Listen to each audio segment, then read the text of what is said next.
फैज़ रमज़ान, फैज़ रमज़ान,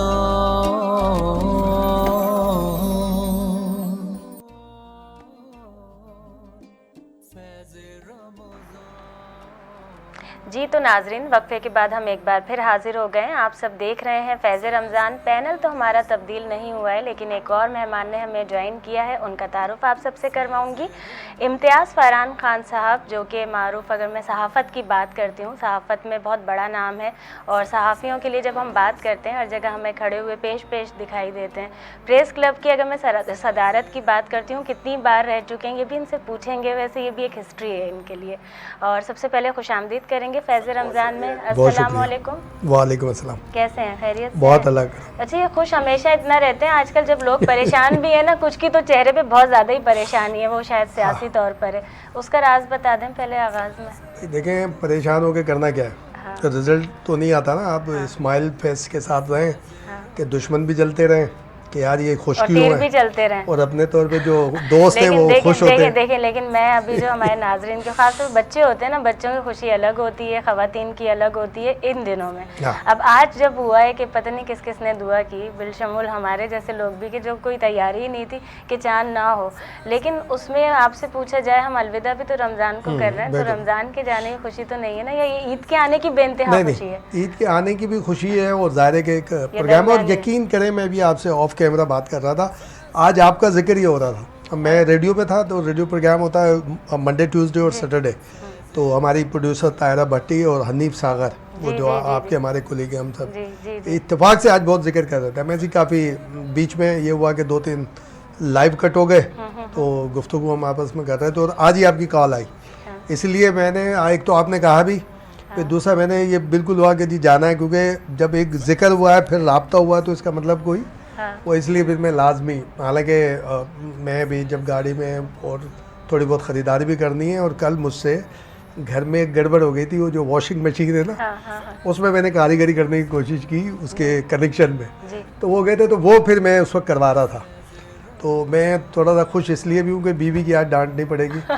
बचत करवा दी तो मैंने करवा दी ना, फिर तो आपको फेस टीवी का भी शुक्रिया अदा करना चाहिए। फेस टीवी का बिल्कुल। अच्छा, वहीं जब आज के हम दिन की बात करते हैं, चांद रात भी, यानी चांद रात तो है ना, अब आज इंतज़ार नहीं है, आप सब ने भी नहीं करना है, 29वीं नहीं है, 30 रमज़ानुल मुबारक है, उसी के साथ क्योंकि ईद उल फितर भी है। अगर वहीं पर मैं आऊँ, ख़वातीन की जो शॉपिंग होती है वो कभी सुनते हैं कि ख़त्म नहीं होती है, आप बताएं ज़रा एक्सपीरियंस। देखो नाज़िया, ख़त्म भी नहीं होनी चाहिए। बहनों की, बेटियों की, बीवी की, अम्मी की, ये जो घर में जो रहमतें हैं ना, इनकी ना शॉपिंग खत्म होनी चाहिए। मैं तो ये कहता हूँ, ना फरमाइश खत्म होनी चाहिए। बात कहते हैं ना, देखें ये ना फरमाइश खत्म होनी चाहिए। अब हमारे नाज़रीन को ये शिकवा नहीं होगा कि ये बात नाज़िया कर रही है, देखें मैं नहीं कर रही हूँ। नहीं बिल्कुल, ये देखें, ये फरमाइश है, ये मैं कहता हूँ कंटिन्यू होनी चाहिए, क्योंकि इनकी फरमाइश का मतलब है कि इनकी अगर फरमाइश पे 100 रुपये खर्च हो रहे हैं ना, तो अल्लाह ने 500 देने ही देने, तो 400 का आपका फ़ायदा है। तो आप ये फरमाइश को ऑन करें। मैं तो सब अपने, मेरी जो भांजियाँ हैं, भतीजी हैं, और मैं घर में भी माशाल्लाह से ये जो बच्चियाँ हैं ना, मैं ये इसलिए नहीं कह रहा कि कोई ये लव है। देखें ना, अगर हुजूर पाक सल्लल्लाहु अलैहि वसल्लम जिनके नाम गिरामी के साथ ये वाजिब हो जाता है कि आप खड़े हो एहतराम में, वो किसके लिए खड़े हुए थे?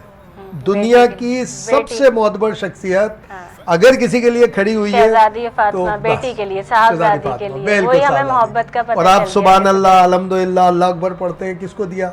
उसके बगैर नमाज नहीं हो सकती आपकी। वो भी हजरत बीबी शहजादी फातिमा को दिया। तो ये सारी वहीं पर जब हम बात करते हैं रिवायात की, तो बहुत सारी जगह ये कहा जाता है, ऐसा नहीं है कि हर जगह नहीं, लेकिन हमारे मुआशरे की जब हम बात करते हैं तो वहीं पर बहुत सारे बच्चे हैं जो आजकल दूसरे कामों में, यानी टेक्नोलॉजी में, कोई बुराई भी नहीं है, लेकिन अच्छा और बुरा इस्तेमाल ये होता है। लेकिन रिवायात के अंदर काफ़ी लोगों का ये कहना है, जैसे ईद उल फितर की तो एक ख़ास एक खुशी है ना, अल्लाह ताला की जानिब से भी है कि रमज़ानुल मुबारक के बाद उसको मनाया जाए। लेकिन वो लोग, उन लोगों के लिए क्या कहेंगे जो बोलते हैं नहीं हम तो बिज़ी थे, हमने तो किया नहीं, या कोई बात नहीं है, नॉर्मल सी बात है, ईद तो हमारा हर दिन रोज़ ईद की तरह होता है। ये फिर वो एंजॉय नहीं करते लाइफ को। देखिए, हर दिन जुमेरात नहीं होता, जुम्मा नहीं होता, हर दिन सैयदुल अय्याम जुम्मा है, और इस्लाम भी, रिवायात भी, यानी एक चीज़ तोहफा मिला है ना हमें। हर देखें, फजर की नमाज का अपना मज़ा है, असर की नमाज का अपना एक लुत्फ़ है, और अपने मराहत है अल्लाह की तरफ से, ठीक है ना। तो इसी तरह ये जो दिन है ना, ईद, खुशी का कोई भी लम्हा हो उसमें ईद बड़ा लम्हा होता है। आप देखें ना कि आप कभी हम आपस में भी कभी गुफ्तगू कर रहे होते हैं या कोई अचानक कोई खबर आ जाए तो हम कहते हैं बस अल्लाह ने ईद दिखा दी। यानी आम दिनों में भी हम कहते हैं ईद, इसका मतलब है ईद सबसे बड़ी खुशी, कितनी बड़ी खुशी की बहुत बात बड़ी है। हाँ, खुशी। ईद हो गई। और एक बच्चों बात, को, अच्छा बच्चों को ईदी अगर कोई थोड़े पैसे ज्यादा दे जाता है तो वो भी बोलते हैं ना ईदी मिल गई आज।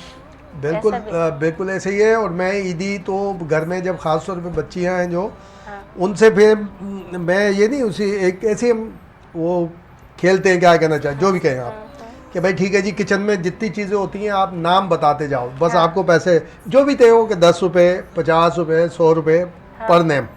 तो वो जो बताते हैं या ये कह दिया इस वक्त कमरे में क्या क्या चीज़ है, जल्दी जल्दी बताओ। अरे ऐसे अच्छा, तो ये हो अच्छा जाता तरीका है है, कि एक एंजॉयमेंट भी हो जाती है, एक मज़ा भी आ जाता है। और आपको देखिए लाइफ को एंजॉय करना चाहिए और पॉजिटिविटी नहीं, के अब साथ मैं enjoy मर्द करना हजरात की तरफ भी आ रही हूँ। लाइफ को एंजॉय करना चाहिए तो जेब भी तो खाली हो रही होती है ना, उसमें सबसे ज्यादा तो मर्द हजरात की यही परेशानी होती है, ये शिकवा मजा भी होता ये है। चल रहा होता है। ये मजा देखें अगर ऐसी पूरी दुनिया के मर्द हो जाए ना तो फिर ये ऐसे ही है पूरी दुनिया के मर्द ये ऐसे ही गुस्से के बावजूद। अच्छा देखें अब ये यहाँ पे इन्होंने वकालत कर ली तमाम मर्दों नहीं, वकालत नहीं, गुस्से के बावजूद जो है ना वो अच्छा काम वो नहीं बना करना। के दे या मुस्कुरा के दे, आपने पैसे तो देने, बिल्कुल। जेब तो खाली करनी है, वही वाली बात है ना। ऐसे ही। शॉपिंग के बारे में वैसे बताएं कि यानी खुद को शौक है, जाते हैं, और बेगम साहिबा की तरफ से आपके यानी हमारी मेरी भाभी भी की शौक- जानिब से कभी कोई गिफ्ट आता है? सवाल में एक साथ बहुत सारे करते मेरी हैं। शॉपिंग माशाल्लाह से आप घर भी आए हो, मेरी शॉपिंग तो करती मेरी वाइफ ही है। और मेरे बेटे में भी मेरी वाली आदत आई है, मुझे भी, कि हम वाइफ के साथ जाते भी इस बात पे झगड़ा होता है। अच्छा शॉपिंग पे ये कभी तो हम लोग पूछा गए मैंने, भी सवाल ये तो हम किया। सब बाहर खड़े रहते हैं। मेरा बेटा भी बाहर खड़ा रहता है मॉल से या किसी शॉप है उसके बाहर, हम भी खड़े रहते हैं। बोले भाई वो आप दिलचस्पी, भाई हमें मज़ा ही नहीं आता कि भाई क्या अब 10 दुकानों पे जाना है, एक जगह से जहाँ पसंद आ जाए वहाँ से ले लें। कितना थोड़ा सा फ़र्क होगा, या तो सस्ता मिल जाएगा या ज़्यादा मिल जाएगा। मेरी अम्मी ये कहती थी जब मैं कभी कोई बात करता था, देखो उसने लूट लिया या कोई बात की, ज़्यादा पैसे ले लिए। बोले किसने ले लिए? भाई दुकानदार ने से। किसने दिए? मैं कहा मैंने दिए। तो खुद दिए ना। और भाई जिसने तुमसे उसे दिलवाए ना, उससे बात करो, वो तुम्हें उससे ज़्यादा दे देगा वापस। मैं कहता बात सही है। तो मैं अपने बेटे को भी ये कहता हूँ, घर में भी ये क्या कभी ले अच्छा ये तो बताएं कभी के चूड़ियों की या मेहंदी की, खास तौर पे आज के दिन चांद रात पे कभी यानी फरमाइश की है? फरमाइश होती है। मेरा इसमें ये रहा है कि मैं ये कहता हूँ कि आप ईद से पहले विंडो शॉपिंग करनी है ना, चांद रात को बिल्कुल करें, कोई हर्ज नहीं है। लेकिन अपनी खरीदने ना परचेजिंग, जाएं। हाँ खरीदारी अपनी पहले से रखें, क्योंकि फिर अजीब सी पोजीशन होती है। और दूसरा मैं लेकिन मेहंदी का तो नहीं हो सकता ना। मेहंदी नहीं, कल वाइफ लगवा के आ गई है। अच्छा कल हाँ, लगवा कल ली? वो उन्होंने लगवा यकीन ली। था कि हमारे चांद हो जाएगा? साहबजादे साथ थे, उन्हें शायद यकीन होगा इसलिए लगा ली। हाँ। और मैं एक इजलास बात तो और खत्म हो आपके, गया था इस बार, हमें रात को भी खतरा नहीं था कि ऐलान हो सकता। हाँ रात को ये था, रात में माशाल्लाह खैबर पख्तूनख्वा के कुछ लोग बहुत एक्टिव थे।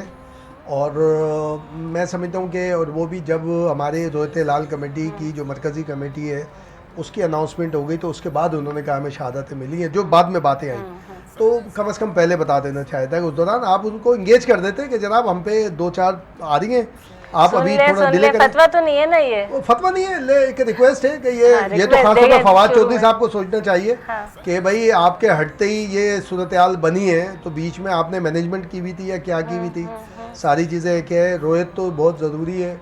और नाज़िया में एक जो फैज़ टीवी है उसके हवाले से एक बात मैं ज़रूर करना चाहूँगा कि ये जो हमारी ख़वातीन, आज तो खैर लास्ट डे, लेकिन जब भी शॉपिंग पे जाती हैं, जब एक बाज़ार से दूसरे बाज़ार जा रही होती है ना, जब रक्शे में बैठती हैं, तो उसमें बहुत एहतियात करें। उसकी वजह ये होती है कि जब आप किसी 1-2 रक्शे वाले से बोलते हैं, मिसाल के तौर से कहा जी 300 रुपये लूँगा, आपने कहा तो करीब है, मैं तो नहीं समझा कितने, आपने मैं तो 150 दूंगी।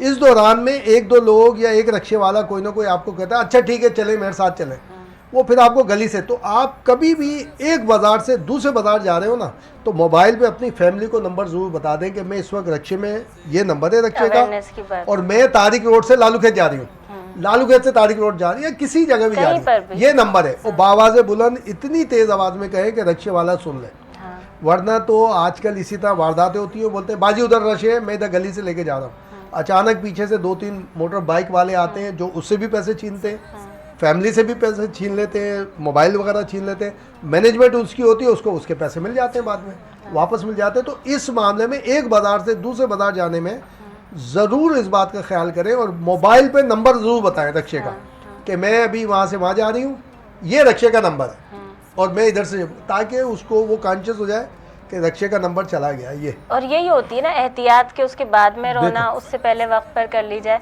वहीं पर जब बात करते हैं कि बड़ा सीरियस बात हुई, जब शऊर की आ जाती है, उसी में ऐसा हो नहीं सकता आगाही की जानिब ना आ जाए। अगर सहाफ़त की मैं बात करती हूँ, जो सहाफ़ियों के साथ हमने हर उसमें देखा, कोविड का वक्त अल्लाह ताला ने वो भी गुजार दिया हमारे मुल्क में, लेकिन मैंने आगाज़ में ही कहा था सदारत आपने कितनी बार आप रहे उसके ऊपर फाइज, ये तो बताइए। कराची ये अल्लाह ताला की बड़ी मेहरबानी है कि इस वक्त क्लब की जो तकरीबन ये समझ लें कि 2008 और ये 12-14 64 साल की जो तारीख़ है उसमें सबसे ज़्यादा मैं रहा हूँ और 6 टाइम में रहा हूँ, 2 टाइम में आखिरी बार अभी किस सेक्रेटरी में, अभी लास्ट 2020 तक था मैं, 21st, और अभी हमारे फाजिल जमीली साहब हैं प्रेसिडेंट, 2 टाइम में प्रेसिडेंट सेक्रेटरी रहा और 5 टाइम में जॉइंट सेक्रेटरी रहा। लेकिन उसमें जिम्मेदारी का भी तो एहसास होता है ना इंसान को कितना, यानी उसमें क्या पाया कि क्या यानी वाकई में बहुत सारी प्रॉब्लम्स होती हैं, हर इंसान को ही होती है सहाफ़त में, या नहीं उसके अंदर आधे हैं आधे नहीं, या मिली जुली कैफियत है? मिली जुली कैफियतें कुछ हैं जो है, लेकिन मैं कराची के कम से कम सहाफ़ियों की एक बड़ी तादाद जो सहाफ़ी हैं, मैं ये वो नहीं कह रहा यूट्यूबर और जो ऐसी कैमरा लेके घूम रहे हैं उनकी बात नहीं कर रहा, जो जर्नलिज्म करते हैं, मैं कहता हूँ 99% जो है बिल्कुल जो लिफाफा जर्नलिज्म है ना, कराची कम से कम उससे मुबर्रा है। कराची में है चंद टिप्स हैं, 10 से 12 लोग हैं जिन्हें आप भी जानते हैं, मैं भी जानता हूँ, और उनको हम कह सकते हैं उनके बारे में। अदरवाइज मैं समझता हूँ कि 99% बाकी और किसी के लिए नहीं कह सकते वहीं पर, क्योंकि अभी तो मैं इंटरप इनको रोकना बड़ा मुश्किल होता है। लेकिन यहीं पर कॉल पर हमें एक और हमारे मेहमान ने ज्वाइन किया है। जब हम आज बात कर रहे हैं, अलविदा कर रहे हैं रमज़ानुल मुबारक को और खुशामदीद करेंगे ईद उल फितर को, वहीं पर हमारे साथ मौजूद हैं डॉक्टर फारूक सत्तार साहब, सीनियर सियासतदान हैं, फैज़ रमज़ान में खुशामदीद करेंगे। अस्सलामु अलैकुम। जी वालेकुम अस्सलाम, और आपको और आपके जो मेहमान यहाँ स्टूडियो में मौजूद हैं और आपके तमाम देखने वाले और तमाम अहले वतन को ईद की मुबारक हो। आज आखिरी रोजा है, तो हम सब रमजान को भी एक साथ अलविदा कहें और ईद की भी ईद को भी खुशामदीद। बहुत शुक्रिया और हमारी पूरी टीम की, हमारी जानिब से, इम्तियाज़ खान फरहान साहब की भी जानिब से आपको भी बहुत ईद मुबारक। और यहीं पर जहां हम बात करते हैं कि अभी की रमज़ानुल मुबारक की, तो वहीं पर फारूक भी हमने तो ये देखा कि रमज़ानुल मुबारक में सियासत की नज़र ज़्यादा हुए हैं ये वाले रमज़ान, पूरे के पूरे ये देखें, इनका भी जवाब आ गया, पूरे के पूरे। देखें ये पूरा रमजान जो है इसे बजा तौर पर हम सियासी रमजान कहें जी। और इसमें अगर सियासत हो रमजान में भी तो कोई हर्ज नहीं है, चले जी। बहुत ज्यादा सियासत हो गई और पहला रोजा ही जो इतवार 3 अप्रैल को था, तो वो पहला दिन था जब वोट ऑफ नो कॉन्फिडेंस पे वोटिंग होना थी, वो नहीं हो सकी, इसी वजह से और आगे बढ़ गई। लेकिन उसके बाद जो शिद्दत आई है सियासी रहनुमाओं में, सियासी नुमाइंदों में, और उसके बाद वो जब सराहियत कर गई और सियासत से हमारे माशरत और वोट बैंक और सपोर्टर में चली गई ना, तो मैं समझता हूँ कि उसने बहुत ज्यादा हमें हमारी बुनियादों को हिला कर रख दिया है। देखिए, कौमी सलामती और बका सबसे अव्वलीन होती है और हमें इस बात का ख्याल रखना चाहिए कि वो काम हम अनजाने भी ना करें जो दुश्मन साल से लगा हुआ है हमारी जड़ों को कमजोर करने के लिए। जी, इस पर ही मेरा सवाल है, बीच में मैं मदाखलत भी करूंगी, अफवाज पाकिस्तान के खिलाफ भी, और फिर हमारे सामने मस्जिद नबवी जैसा वाकया भी आया। जी हाँ, मैं यही कहने वाला था कि ये दोनों जो ट्रेंड हमने देखे, एक तो सोशल मीडिया पे जो एक सोच रखने वाले मेरे ख्याल में सियासी मकतब के लोगों ने जिस तरह मतलब है कि बगैर सोचे समझे एस्टैब्लिशमेंट को या अफवाज पाकिस्तान को भी अपनी तनकीद का निशाना बनाया, और उसमें भी जिस तरह का लबो लहजा और रवैया अख्तियार किया, मैं समझता हूँ उसने तमाम हुदूद को क्रॉस कर लिया। और ये काम तो वो है जो शायद मेरे ख्याल में 70 सालों में दुश्मन नहीं कर सका, वो हमारे लोगों ने अपने जज्बातीपन में अपनी किसी एक नजरिए, सोच और अपने एक लीडर से वाबस्तगी का सो कॉल्ड नाम नेहाद हक अदा करते हुए पूरी रियासत को हिला के रख दिया। मैं इसकी मजम्मत करता हूँ और ये बिल्कुल कतई और कतई नाकाबिले फहम और नाकाबिले बर्दाश्त रविश है और सियासी रहनुमाओं को जिम्मेदारी से काम लेना चाहिए। फिर उसके बाद जो कुछ भी हमने मस्जिद नबवी में देखा, वहाँ जिस तरह उसके हरम में जो पोलराइजेशन, जो नफरत, जो शिद्दत नजर आई है, ये शिद्दत पसंदी मैं समझता हूँ कि ये सिर्फ सियासत और सियासी जमहूरी अमल पर अवाम के एतमाद को बुरी तरह मुतजलजल नहीं कर रही, बल्कि ये मुल्क की जड़ों को भी कमजोर कर रही है, मुल्क की बका सलामती को भी दाव पे लगा रही है और मुल्क इसका मुतहम्मिल नहीं हो सकता। तो मैं समझता हूँ कि इससे भी हर लिहाज से गुरेज करना चाहिए। वो उस वाक़े की भी मजम्मत करूंगा जो मस्जिद नबी में हुआ और जो सोशल मीडिया पे ट्रेंड है। हमें इन सारी चीजों से हर दर्जा, हर लिहाज से गुरेज करना चाहिए, इज्तनाब करना चाहिए और ये अमल हमारी माशरत, हमारी सियासत और हमारी मईशत में नहीं आना चाहिए। फिर हमारे पास बचता क्या है, हमारी शनाख्त क्या बचती है? तो मैं समझता हूँ कि जहाँ ईद का मौका है, खुशी का मौका है, इस मौके पर एक दूसरे को गले से लगाना चाहिए। PMLN के PTI के वोटर्स को भी आपस में गले मिलना चाहिए। MQM ORC और MQM पाकिस्तान के वोटर्स को भी और कारकुनों को आपस में गले मिलना चाहिए। मैं तो वैसे भी सबको मिलाने के हक में अल्लाह ताला सबको बेहतर समझ बूझ दे, बेहतर फहम दे, मौजूदा हालात का अदराक दे। कोई एक जमात, एक तबका या एक फर्द पाकिस्तान को इस कसीरुल जहती बहरान से ना निकाल सकता है, न पाकिस्तान के आवाम के तमाम मसाइल हल कर सकता है। अच्छा, वहीं जब बात करते हैं हम अपनी आज़ादी पाकिस्तान की, अल्लाह ताला ने 27 रमज़ानुल मुबारक को ही हमें ये तोहफ़ा भी अता किया। इस वक्त वन नेशन बनने की भी बहुत ज़्यादा ज़रूरत है। नौजवान नस्ल को क्या पैगाम देंगे?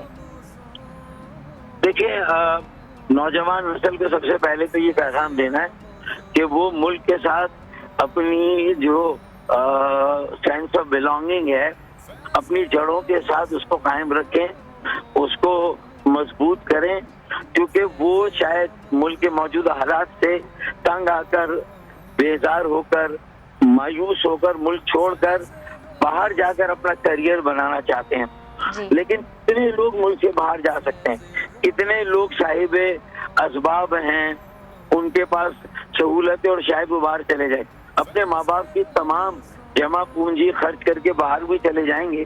तो बाहर के हालात भी कोई इतने ज्यादा खैर मकदमी थोड़ी है। अब वहाँ वो सूरत हाल थोड़ी आपके लिए।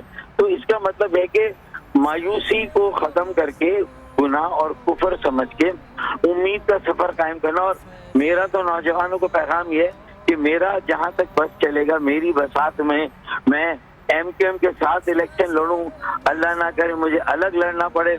65% मेरे उम्मीदवार 35 साल से कम उम्र के कराची के बेटे और बेटियां और नौजवान होंगे। एक बेटा मेयर तो एक बेटी डेप्यूटी मेयर, और एक बेटी मेयर तो एक बेटा डेप्यूटी मेयर। और कौमी सूबाई असेंबली में भी इंशाअल्लाह 2 दांत वाले बकरे आने चाहिए, ईमानदार, दियानतदार। 32 दांत वाले बकरे जो है वो अब इलेक्ट नहीं होने चाहिए। तमाम सियासी जमातें भी इस बात का ख्याल रखें कि जो उम्मीदवारों का सिलेक्शन पार्टी के अंदर होता है वो सही हो और उसमें नौजवानों को ज्यादा, बिल्कुल वही जरूरत है वक्त की। जी, नौजवानों को ज्यादा कोटा देना चाहिए, उन्हें ज्यादा नुमाइंदगी दें और नौजवान भी बढ़ चढ़कर पार्टियों पर अपना प्रेशर बढ़ाएं। सिर्फ उनके लिए इस्तेमाल ना हो कि नारे लगाएं, स्टेज सजाएं, जलसे तैयार करें और मारे खाएं, जेलों में भी जाएं, सब कुछ करें और आखिर में वही मौरूसी सियासत, वही वडेरे, वही जागीरदार और वही इलेक्टेबल जो है उन्हीं को टिकट मिल जाए, चाहे वो PMLN हो, पीपल्स पार्टी हो।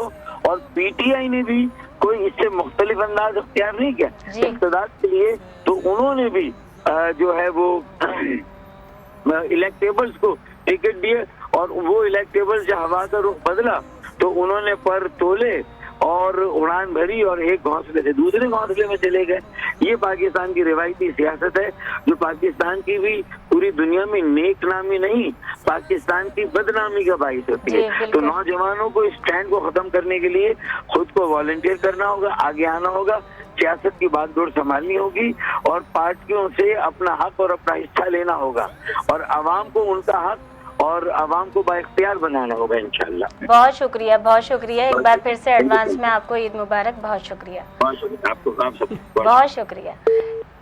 आप भी सुन रहे थे अभी सारी बात। वहीं पर जब हम अपने मुल्क की बात करते हैं, जैसे कि मैंने रमज़ान के लिए कहा ना कि सियासत की नज़र हो गया, अफवाज पाकिस्तान के क्योंकि ख़िलाफ़ जब हम मनफी प्रोपेगेंडा देखते हैं और ख़ास तौर पे अभी देखा गया सोशल मीडिया पर, उसके लिए क्या कहेंगे कि दुश्मन तो ये खुश है, जैसे जिक्र अभी भी हुआ, कॉल में भी यही हो रहा था और ये हिस्ट्री में हमारी हुआ कि हम अगर पड़ोसी मुल्क, हम गए पड़ोसी मुल्क रहे होते हैं, हम तो खुशामदीद करते हैं हर चीज़ पे, लेकिन वो सिलसिला जब आज़ादी पाकिस्तान का था जब से अब तक, वो वहीं का वहीं है।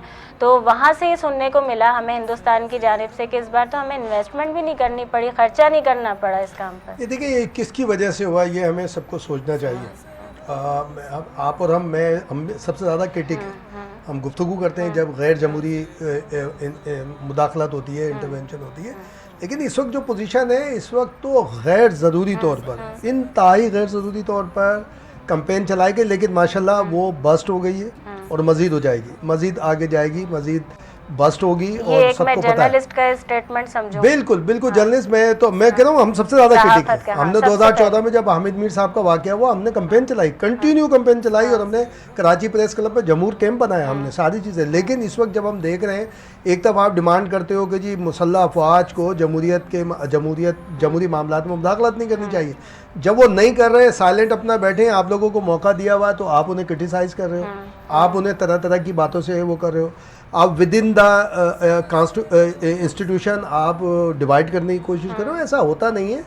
अब देखिए एक वन साइडेड चल रहे हो आप पहले रमज़ान को तहरीक अदम एतमाद थी, सब तबाही हो गई कि जी पहला रमज़ान इबादत के बजाय क्या हुआ, 27वीं शब को आपने क्या किया, 27वीं शब को क्या हुआ, यानी पाकिस्तानियों की, हम अपनी कौम की बात करते हैं कि पाकिस्तानी की बदनामी हो गई। नाजिया देखिए इस पे मुझे आपको जो हमारे मैं उलमा इकराम से फेज़ टीवी के हवाले से बात कर रहा हूँ कि अगर उन्होंने अपना किरदार अदा नहीं किया तो आप घर पे बैठ जाएं, उलमा इकराम से गुजारिए, घर पे बैठे मज़े से कुरान शरीफ पढ़ें, नमाज पढ़ें, बात छोड़ दें, आप ये मिंबर छोड़ दें, क्योंकि ये आपकी भी बुनियादी जिम्मेदारी है ये सारी चीज़ें जो हो रही हैं। और जिसने मस्जिद नबी में किया है ना नाजिया, मैं और आप आशिक हो ही नहीं सकते हुज़ूर पाक सल्लल्लाहु अलैहि वसल्लम के, आशिक तो अल्लाह है, हम तो गुलाम हैं, हम गुलाम दर गुलाम है, आशिक नहीं हो सकते हम, आशिक तो अल्लाह है। वो आशिक जब तुम्हें पूछेगा ना, तुम्हें खुद लग पता जाना है, ये सारी तुम्हारी मंसूबा साजी सारी एक साथ धरी रहेगी।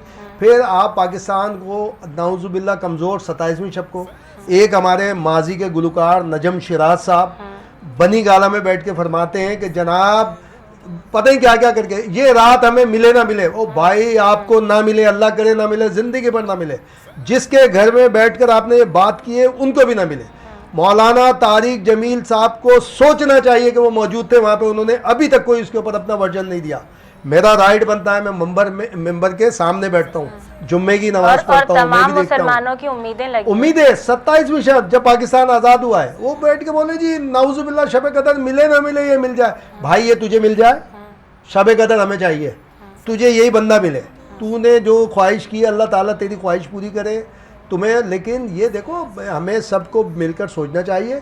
फौज से हम बात करेंगे, हम अपने हमारी फौज है, हमारा सिपह सलार है, हमारे अफसरान है, हम बात करेंगे, मगर किसी को बोलने की इजाजत नहीं देंगे हम कि भाई क्या के जब एक फिर जुडिशरी के ऊपर आप लेकर आते हैं। आज खुली ना जुडिशरी, आशिक रशीद के लिए खुली ना, शहबाज गिल के लिए खुली, वो भाई डालो इसमें भी स्टेटस, क्यों आए तरमनुल्लाह साहब chief justice Islamabad high court, क्यों दरवाजा खोला, जरूरत थी तो खोला ना भाई। आप बोले जी रात को, यानी आप जो मन में आए कॉन्स्टिट्यूशन की ऐसी की तैसी करते जाए, आपसे कोई पूछे ना, पूरी दुनिया में ऐसी होता है, बरतानिया में भी ऐसी होता है। आप बदतरीन वायलेशन कर रहे थे कॉन्स्टिट्यूशन की, इसलिए अदालत को इंटरवीन करना पड़ा, क्योंकि उस दिन लास्ट डे था नो कॉन्फिडेंस का, आप एक साजिश के तहत लास्ट डे तक लेकर गए नो कॉन्फिडेंस मूवमेंट को और मोशन को, और वो अगर रात 12 बज जाते आप कहते जी पूरे दिन हो गए, 15 दिन पूरे हो गए, अब तो नए सिरे थे।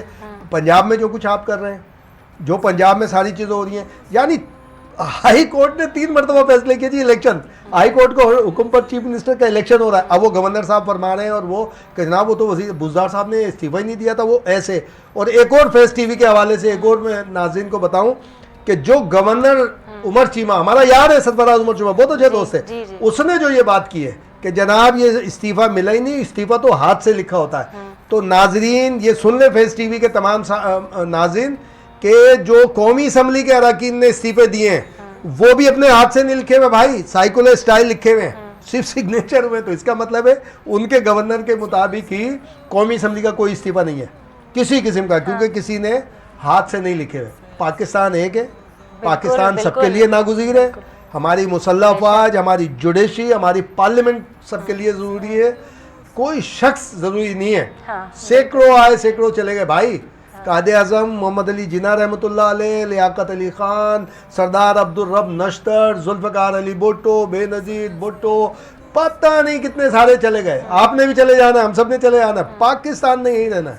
तो आप अपने इक़्तिदार के लिए, हम कह रहे हैं जो भी है इक़्तिदार के लिए पाकिस्तान का। अच्छा अब एक बात होती है, मैं माज़रत के साथ कि मैं खुद कोई बात अगर होती भी है तो आप बोले जनाब अमेरिका ने साजिश की, अगर आप दोबारा इलेक्शन में हिस्सा लेना चाहते हैं, मान लिया चले जीत गए, तो क्या फिर सब खत्म हो जाएगा? और इससे पहले नहीं हुआ, इससे पहले नहीं हुआ। डील्स की अगर हम बात करते हैं तो उसमें ये तो मीडिया का भी, आम आवाम का भी ये सवाल है, जहाँ क्योंकि नौजवानों के लिए बात आती है ना, यहाँ पर जब हम जो बात कर रहे हैं उसमें कहीं ना कहीं हम ये कोशिश कर रहे होते हैं कि इस्लाह हो जाए।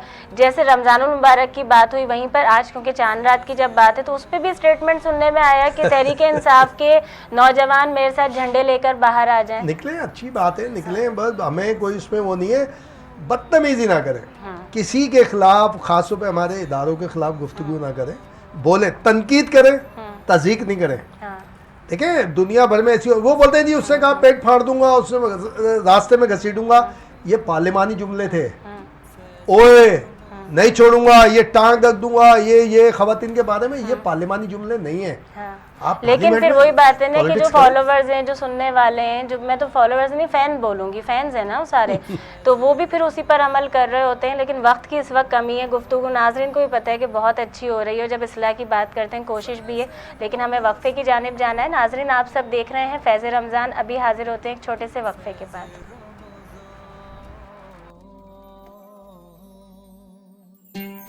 फैज़ रमज़ान, फैज़ रमज़ान।